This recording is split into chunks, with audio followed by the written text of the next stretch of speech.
Paul, it's a goalless draw this evening at Guiseley. Your thoughts after the game?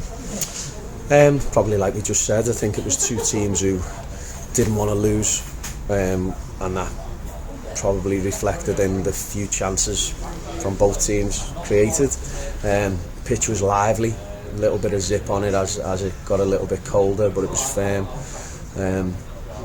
Wasn't much quality, which I was a little bit disappointed with us, because we know we've got more than that. But I thought the game was frantic. It wasn't really a controlled pace by either team. But like you say, a point and a clean sheet on the road, I'll take that all day.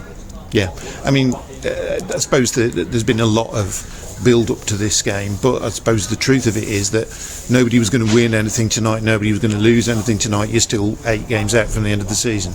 Yeah, I think obviously, I think everybody, players on both sides, staff on both sides, know what's at stake when you're playing at this stage of the season in the position both teams are in.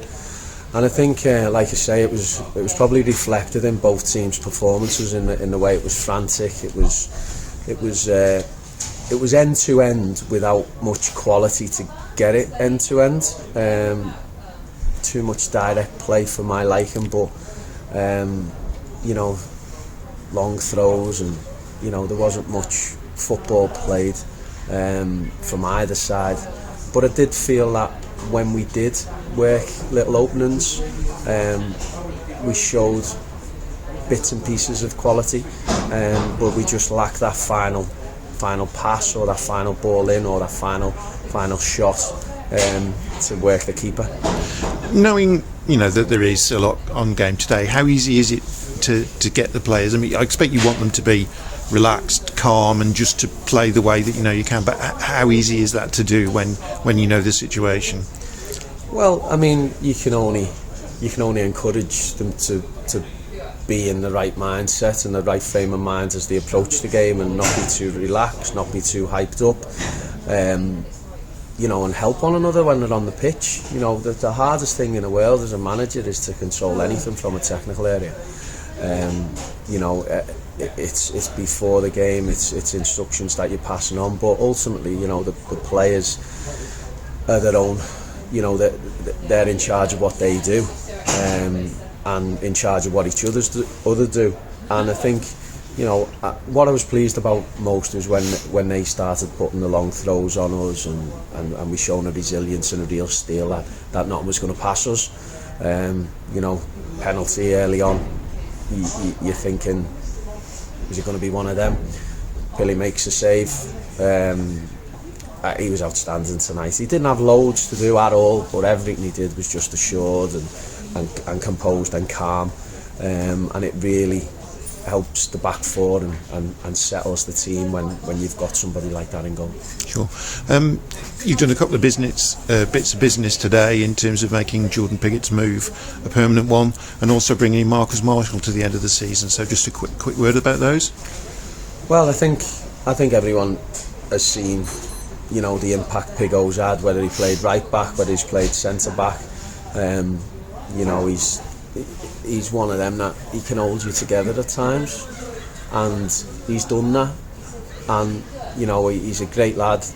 He's really bought into what's needed here, and I think I think it'll be a really good signing for the club, because he's a good age.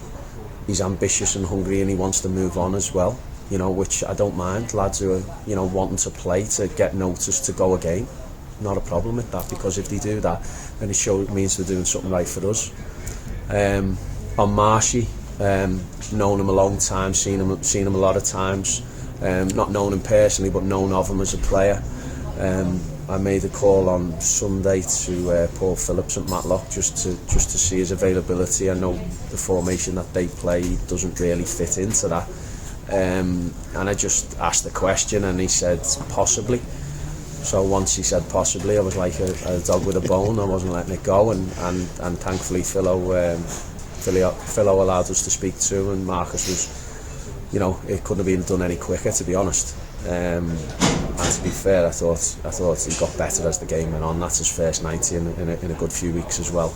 and I think he will get stronger and prove to be a real big signing for us. So, and that's important with Brendan Daniels and Byron both still feeling injuries, isn't it? Yeah, definitely, because that, you know, Devan's played a full 90 today, and at times we never got him the ball enough. When we did get him, he caused problems, and the right back didn't want to know at times, but we starved him with the ball.